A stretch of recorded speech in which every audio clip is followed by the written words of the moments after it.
இடம்பொருள் நேயர்களுக்கு வணக்கம். இன்னைக்கு பார்த்தீங்க அப்படின்னா இப்போ பாக்கியலட்சுமி சீரியலில் இப்போ இந்த கோஸ்ட் கணேசனுக்கு ஒரு முடிவை கொண்டுருங்க ப்ளீஸ் அப்படின்னு நம்மளும் கெஞ்சாத குறையாக கேட்டதுனாலே என்னவோ ஒரே எபிசோடில் கடை அப்படின்னு சொல்லிட்டு எபிசோடை கொண்டு போயிட்டாங்க. முதல்ல இப்போ இந்த கார் கடத்தப்பட்ட காருடைய நம்பரை பாக்கியா சொன்னதுனால அந்த ஒரு நம்பரை வச்சு இது யாராக இருக்கும் என்னவா இருக்கும் அப்படின்னு சொல்லி தேடி பழனிசாமி யாரையாட்டிலாம் விசாரித்து அந்த நம்பருடைய அட்ரஸை வாங்கி கொடுத்துட்றாரு. இவங்க தான் அந்த காரோடைய ஓனர் அப்படின்னு சொல்லிட்டு அந்த கார் அட்ரஸை தேடி இவங்க நேராக கிளம்பி போயிட்டுருக்காங்க. போயிட்டுருக்கிற அதே சமயத்தில் பார்த்தீங்க அப்படின்னா இந்த பக்கம் அடுத்த ஒரு பிரச்சனை நடந்துகிட்டு இருக்கு.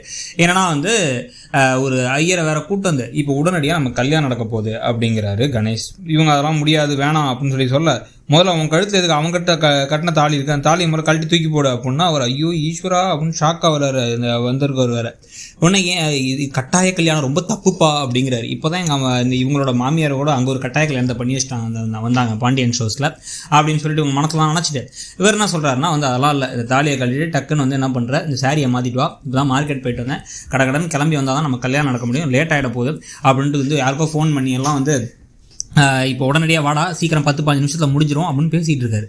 கணேசன் பேசிக்கிட்டு இருக்கும் போதே இவர் ஷாக்காகி இல்லை இது தப்புப்பா அப்படின்னு சொல்கிறாரு. இந்த பக்கம் டக்குன்னு இவங்க என்ன பண்ணுறாங்க அமிர்தா அப்படின்னா என்னையும் குழந்தையும் கடத்தி வச்சுட்டு மிரட்டுறாரு இவர்.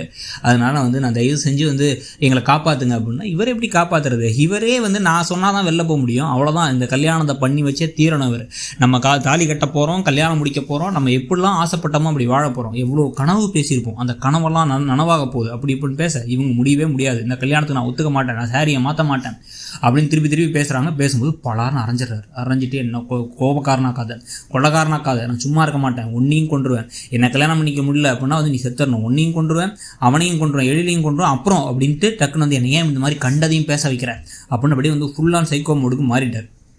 உடனே அவங்க அழுதுகிட்டே போயிட்டு இப்போ பயத்தில் அவங்க ட்ரெஸ் எல்லாம் மாற்றிட்டு இருக்க சீக்கிரமாம்மா டைம் ஆயிடுச்சு பாருமா நல்ல நேரம் முடிய போதுமா அப்படின்னு ஏதோ உளறிக்கிட்டு இருக்காரு.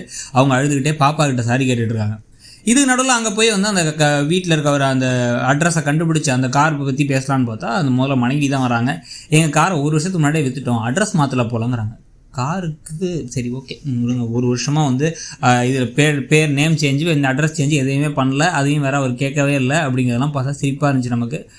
ஆனால் அவர் இந்த இப்போ உங்கள் அட்ரஸோ இல்லை ஃபோன் நம்பரோ கொடுங்க யார் வாங்கினாங்கிறதுக்கு அது எங்கள் இவரை கூப்பிட்டு வரேன் அப்படின்னு கணவரை கூப்பிட்டு அதில் நம்பரையும் ஏதோ அட்ரஸ் எல்லாம் கொடுக்குறாங்க.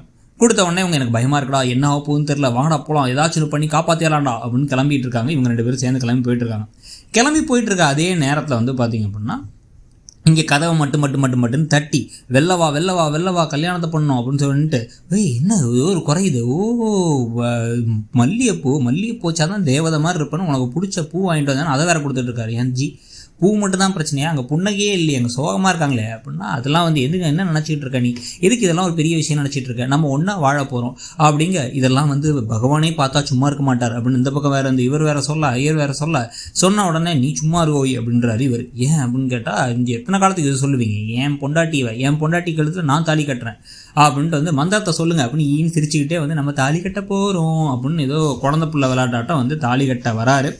தாலி கட்ட வரும்போது தான் இவங்க கழுத்தில் தாலி இருக்கிறத பார்த்துறாரு. அவன் கட்டின தாலியை தூக்கேறி இப்போவே தூக்கேறி நீ கழட்டியா நான் கழட்டியறியவானா இவன் முடியாதுங்கிறாங்க.